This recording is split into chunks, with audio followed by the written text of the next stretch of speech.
So we are back. Let us continue. So we have covered um we covered the threat theory in our previous lecture. In this one, we'll be looking at the second theory of leadership that we are interested in, which is called the leadership behavior theory. Now, this particular theory, the main concern of this theory is on how leaders behave. So, and this, according to the proponents of this theory, leadership, I'll put it this way, they assume that there are some threats that can be copied.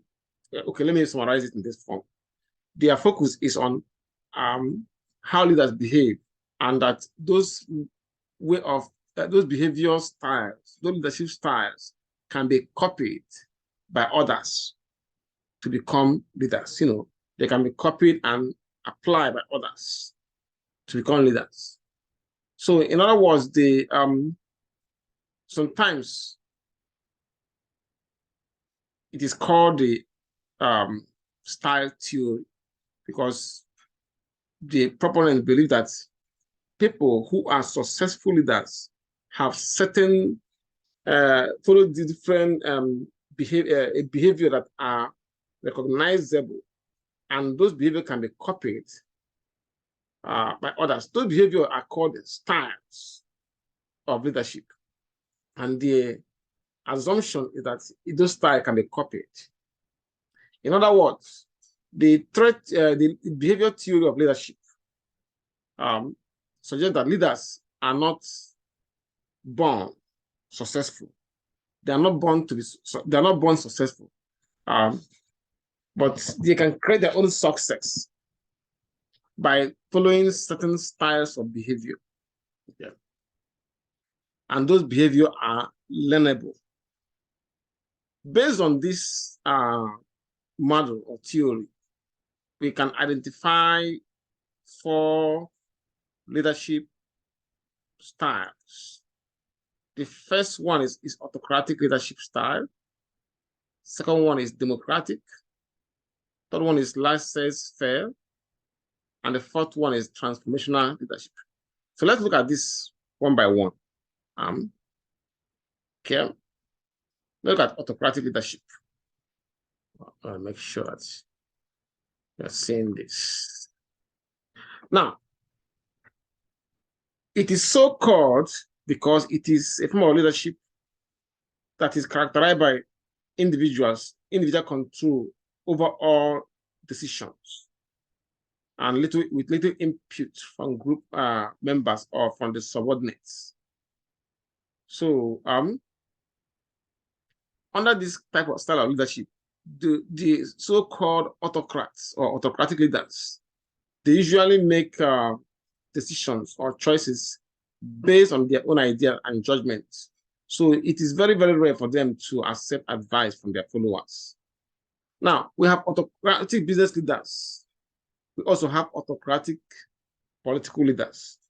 Good example of autocratic political leaders, you can see the current one, Vladimir Putin, the current president of Russia, and the current president of Rwanda in East Africa.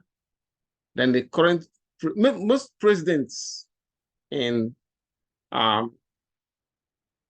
East Africa and West Africa are autocratic leaders, actually. And when you look at their economy, you can see the effects of that method of leadership on the political level. We also have autocratic leaders in Asia, like we have one in North Korea. And I know of North Korea. There are others as well. The previous president of Philippines is also an autocratic leader. Now, if you go to Middle East, all the leaders in the Middle East are autocrats. Yeah. Now, how about this country in Europe? We have Vladimir Putin of Russia. We have, I forgot his name, of Hungary. There's a European country that's called Hungary. Their leader is an autocrat, and so on and so forth. Now, when you go to those countries, you can see the effect of having an autocratic political leaders. Their decisions, all decisions are made by them, and most times they are wrong. If you look at Russia, look at the way they miscalculated how Putin, how Ukraine and the West will react. They thought that it will just be, within a few days, they will take over Ukraine, and then the West will do nothing because he can threaten them by withholding their gas supply, or we can use the nuclear weapon. You know, it was a mess, big mess. In as much as people say that Russia, with all these sanctions, they are still surviving. They are not really surviving, but because if you go inside Russia, you see what is happening in Russia, you see that they are actually almost in life support. But these autocrats, they know how to hide what is going on into their country. There is no press freedom. The press are not even allowed to go into certain places, you know. Anyway, but we also have autocratic business leaders. Many of them have really succeeded in building very successful companies.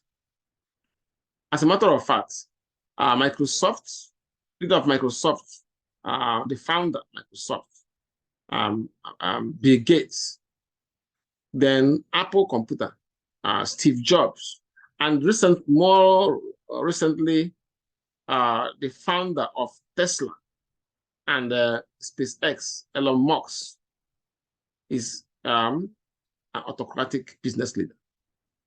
And you can see the kind of the kind of company they build. They build really successful company. They can be autocratic. That doesn't mean that they do only bad things, but they are autocratic in the sense that when they are convinced about a business strategy, it is very hard to make them to think otherwise. Let me show you a short video on an autocratic leader. For that, I'm going to use example of Elon Musk. Let us play this short video so you can see what he has done with his autocratic leadership style. So let me see if I can share this. Okay. Space or online payments, chances. Can you hear the Elon sound? Musk. If you have an internet connection, drive a vehicle, Hello, or can you hear the in sound? space or online payments, chances are you have You can hear it, okay, good. heard this name before. He has been described as transformative and a tyrant. So which is it, and how do these two leadership styles possibly live side by side in the same person? In this video, I'm going to break down Elon Musk's leadership style so that you can understand the risks and the rewards and decide either of these are worth putting into practice within your business.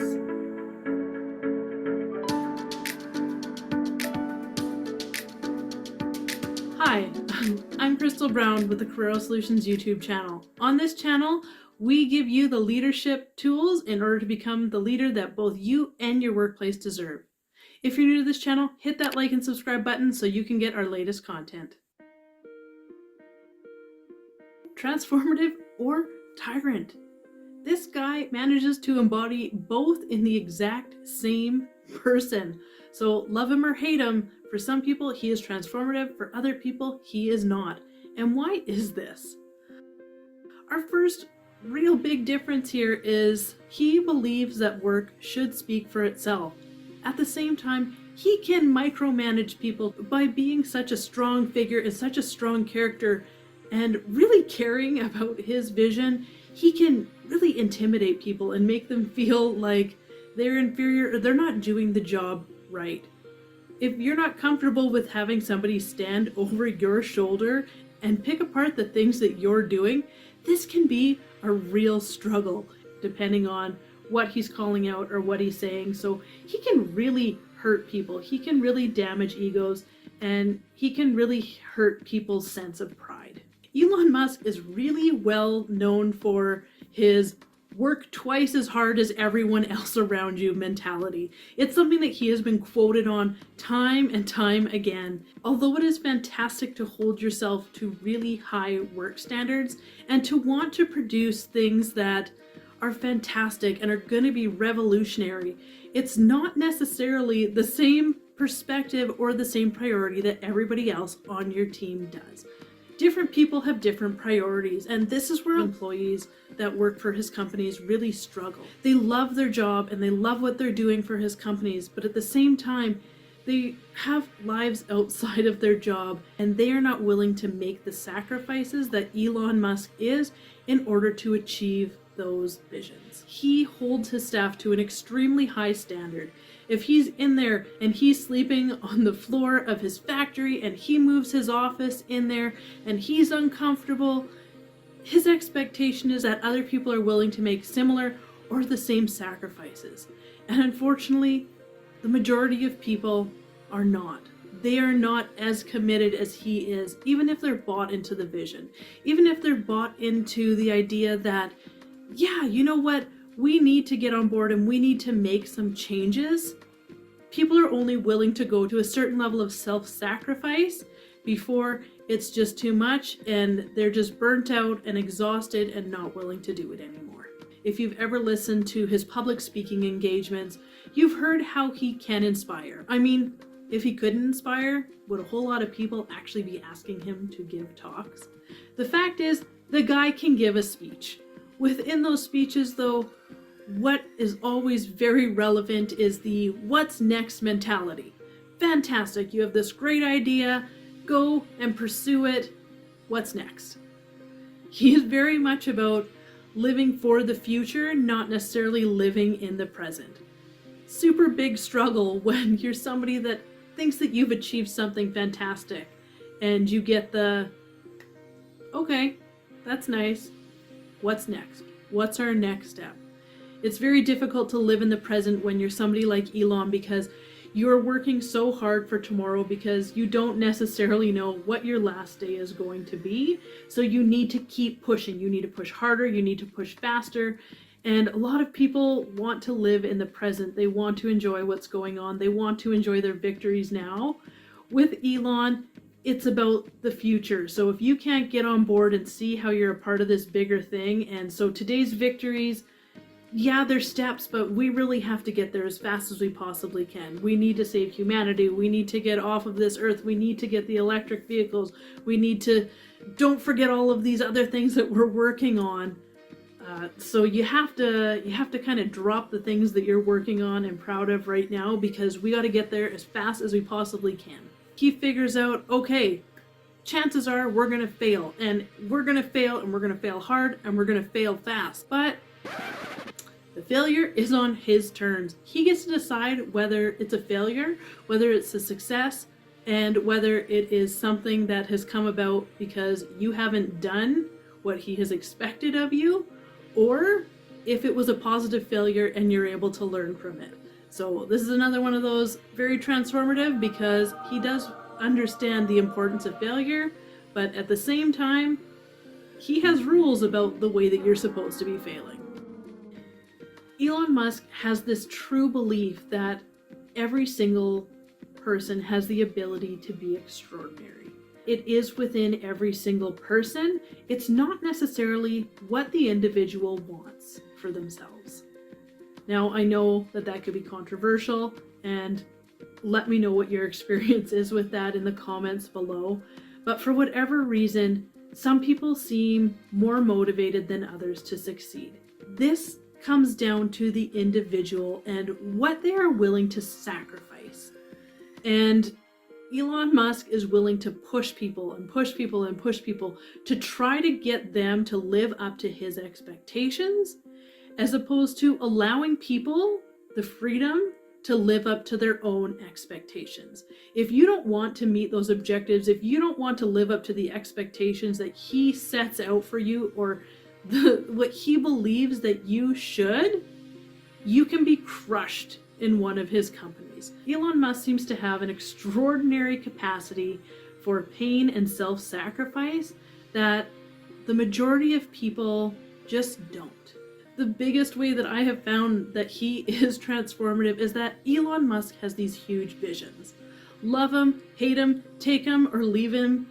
At the end of the day, if you know anything about Elon Musk, he has these big, bold ideas about the future of the planet, the future of society, and within that, because he is so committed to what the future is going to be, there is definitely some personnel wreckage that comes along with that. So people will get sacrificed in the pursuit of his vision. That it might cost people pride today, it might cost people their positions today, but it's all for the greater good. And when you've bought into this vision so hard, it can also become detrimental to your relationships and the people around you, because you get these blinders on and you are so focused that nothing else matters. And at a certain point, people are just getting in the way and slowing you down. By seeing himself as something bigger, this is where he can be extremely transformative. This really lifts people up, it empowers them, he helps get people bought into his vision. I mean, Elon Musk has a following. This is a huge element of being a transformational leader. This doesn't always mean that because you're a transformational leader, that you're being transformational in the moment and to every single person that's involved. Though you may be somebody that says, yeah, oh my goodness, I idolize Elon. He has been so transformative. I've changed my life. I've changed the way that I live my life because of him. There's also a lot of sacrifice that comes with that. He has sacrificed relationships. He has sacrificed himself. Anyway, I think you get the point. When you have the time, you can finish this. So, but in as much as he's autocratic leader and have this kind of leadership style that requires enormous amount of sacrifice, he have achieved a lot. He have developed. His company was among the first group of people that developed the battery car, Tesla. Then there's another one that he has, we call it SpaceX, from where he has developed an internet service. You remember that during the time that Russia invaded Ukraine last year, one of the first things that they did was to cut off their internet, so they couldn't have internet. But Elon Musk was able to provide internet service to the whole of Ukraine, because his own server is in the space. Now there are other inventions that he made through his pursuit of the space technology. If you look at the kind of cell phone we have these days, they know where you are. They have many, in the course of trying to figure out how to explore the space, build a life in space, or develop driverless cars. They're able to develop other products like things like Alexa, that you can talk to, artificial intelligence that you can talk to. You can tell Alexa or Siri or whatever kind of artificial technology to, oh, Siri, can you turn off the TV? You know, so they can list, those things can take action based on based on the kind of technology they applied. So in the course of trying to tame the space, explore the space, and so on and so forth, they develop other technologies that we use today. So in as much as he's autocratic, as much as he is he requires or expects so much on his employees, he's actually making progress. Build a very big company that is successful today.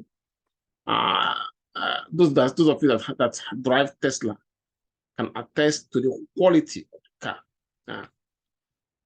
So now, there are other autocratic business leaders.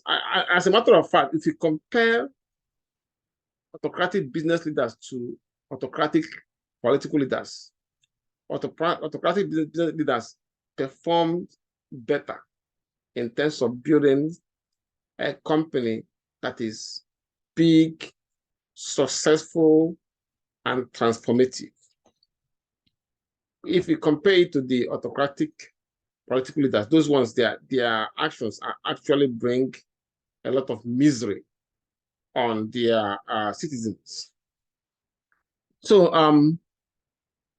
one drawback of autocratic leaders, or well, I would say one advantage is that it leads to speedy decision making and greater productivity under the leader's supervision. It has a disadvantage in the sense that it can lead to greater employee absenteeism and turnover. Also, this kind of leadership work when the leader is the best in performing, or when the job is monotonous, unskilled, and routine in nature, or when the project is short-term and risky. In the military, there was military autocratic leadership might work in the military, where there is a chain of commands, and especially where national security is at stake. Next leadership style we're looking at is laissez-faire leadership. This type of leadership is that word laissez-faire literally means let things alone. So under this approach, the leader allows followers to set the rules and make decisions. For example, in this kind of leadership, you can apply it in the retail industry.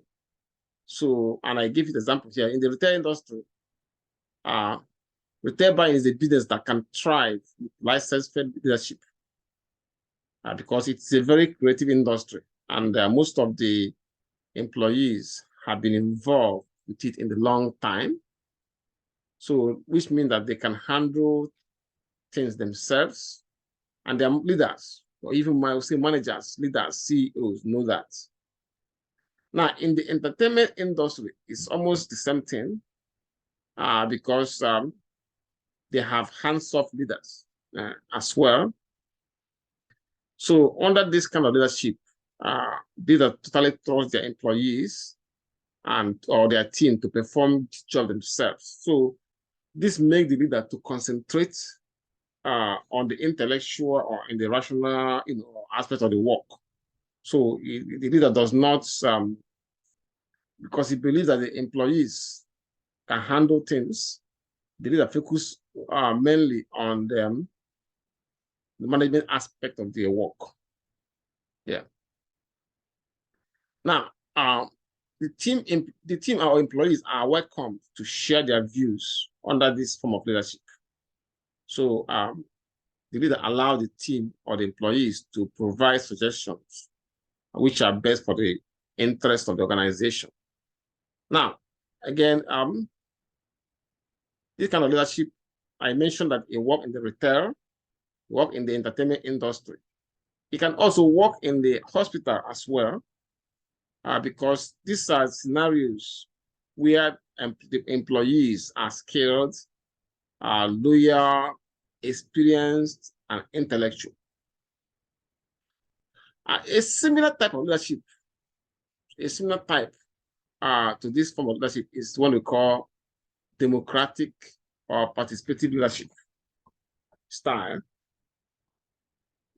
So under this style, members of the group take more participative role in the decision-making process. So whoever is the leader in this type of, in a company that follow this style of leadership, the CEO, the president, or the commander-in-chief, whatever name he or she is given, invite and encourage the team members to play important role in the making decision. So even though the ultimate decision might lie or rest with the CEO or the president or the commander-in-chief, they still allow the team members to play important role in the decision-making process. So basically what the CEO, the president, or whoever is the leader in such organization, what they do is to guide employees on what to perform and how to perform. Then allow them to do their job and then communicate with him or her their experience and suggestion if they have any. This type of leadership have advantage of it as well, because it leads to satisfied, motivated, and more skilled employees. So, and also when it comes to work environment, this leadership style is very good because it fosters an optimistic work environment, and also it encourages creativity. Now, the only problem with this leadership is that it may be time consuming when it comes to decision-making process. So to make a decision, they have to listen to the contribution and suggestions of the subordinates or employees, and then they put them together before they make the final decision. Now, a good example of organization that make this style of leadership is the alphabet. We call it Google. We used to call it Google before, but now they call it the alphabet. It uses democratic style of leadership. Let's see if we can see. Let's see what it looks like in Google. Let me see. I'm gonna take you to where you can open up the Google experience. Okay. Now let's see. Google and democratic style of leadership. So I think I have the Google style. When you have the chance, I encourage you to read this article about Google and democratic leadership style. So this article is about democratic leadership style, with the case Google as the case study. When you get a chance, I can download it. This is the title here. This is the author, and it has a lot of information about democratic leadership with Google as the case study. Okay. Now let's go back to our discussion. Yeah. Now we're going to look at transformational leadership later, but let's take a quick look at the a theory that is called the leadership contingency theory. According to the contingency theory, a leader's effectiveness is contingent on whether or not their leadership style suits a particular situation. So in other words, what this theory is talking about is that the success of a leader depends on the specific situation at hand. Which means that an individual can be an effective leader in one circumstance, but in another circumstance, he can be an ineffective leader. That's what he's saying.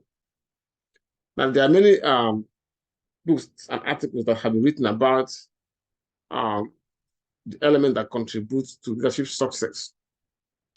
So now, the most of the conclusions, the bottom line from all this publication is that depends on the that the conclusion is that the answer as to what is the best leadership style depends on the follower and the leader, the follower, and the situational variables. So basically what they are saying that it depends on the situation, the type of leader and the type of follower they have. So which means that situational factors like the job that is being performed, the culture of the workplace, and the urgency of the task, all these things interact to determine how effective or successful a leader will be. I'll give you as many examples. I have many examples here. One I'm looking at is imagine a situation that you started working in a new company and you replaced a much loved leader who have recently retired. So he's a leader that have been in the company for a while, and people that work there, they love him, but you came in to replace the leader, replace him or her. So you be leading the team that will views you with distrust because they loved the previous leader. So in that case, this is the situation that you have. So to be successful in this kind of situation, your first job will be to focus on building relationship with this subordinate first. So you can able to build a relationship, make them to like you the way they like the previous leader, then they will be willing to work with you to make your reign a success. But if you cannot build a relationship, it will be very difficult for you to follow or pursue your objective as a leader in that kind of situation. Now we have many leaders. Modern in the modern, I would say modern example of matching the quality of the leader, the characteristics of the follower, and the nature of the situation.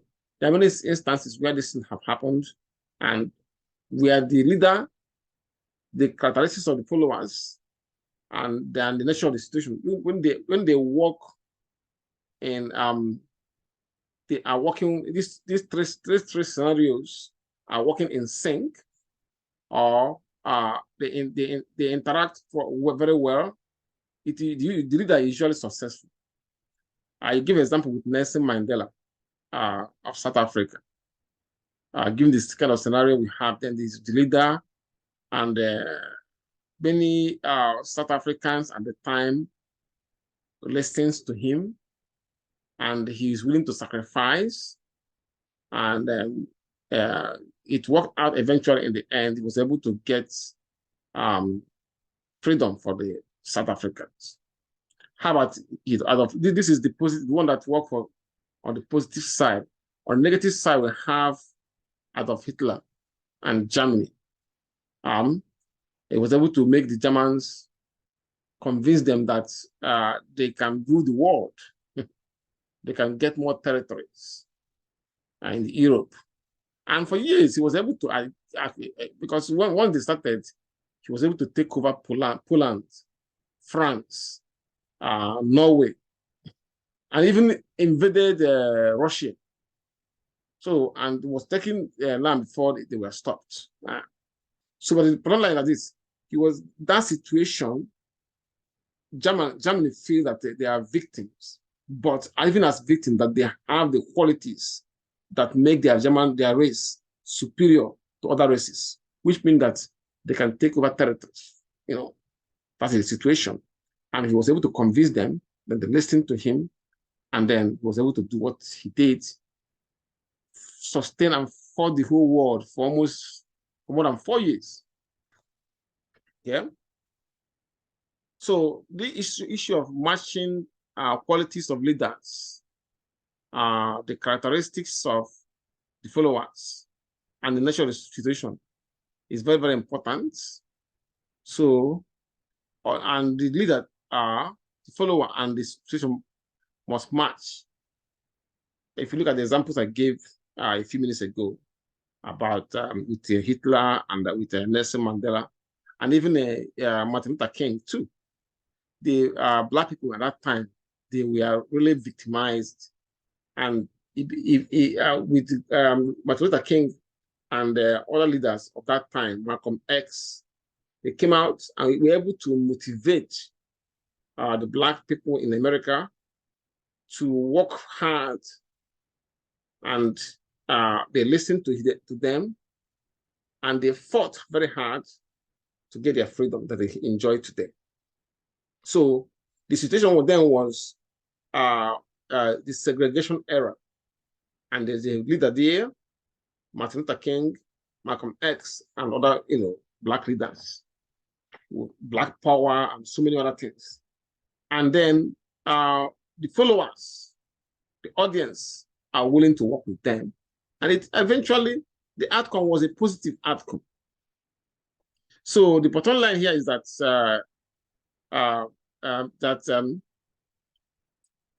I'll put it this way: destructive leaders or destructive results can be traced to a toxic triangle of leader, follower, situational factors. If they don't match, the outcome might be disastrous.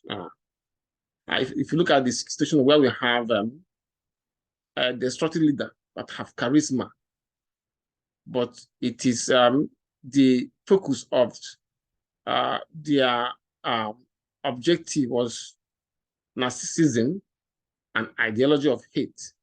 Think of the Osama bin Laden, and he has a lot of followers. He was able to, even up to today, I still find it very hard to understand how these leaders that are guided, even though they are charismatic leaders, but they are guided by the principle of narcissism and ideology of hate. And they're able to motivate some people to even to the point of blowing themselves up in order to achieve what they want in the name of being what I said. I mean suicide bombers. They don't do that. Nobody wake up today and become a suicide bomber. Nobody is born to be a suicide bomber, but it is the kind of leadership they have, that they follow, and the kind of ideology they listen to or identify with, that change their mindset that what they are doing is the right thing to do, even though many people have to suffer because of that. So that combination of leadership, leader, follower, and situation can be very, very, very destructive. Okay. So this leads us to charisma, and leadership. Now we have only 1 minute left, which we cannot be used to achieve much. So I will say there are a lot to read on this presentation, and they are really self-explanatory. Read them all, study them all, and also read the chapters that I listed for this week, and then take their test. Okay, and then we will see again next week. Before we leave, any question for me?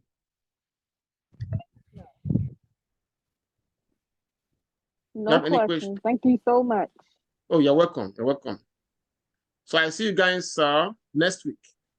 Okay, see you next week. All right. So you have, See you next week. you can have a good night. Okay, thank you. You're welcome. Thank you. Professor, can I Yes. did you remember what I emailed you about? This is Veronica, right? It's me, yes. Veronica, what's her last name again? Lomax Bay. Lomax, right? Yes. I will take care of it. Thank you. You're welcome. Have a good night. You too.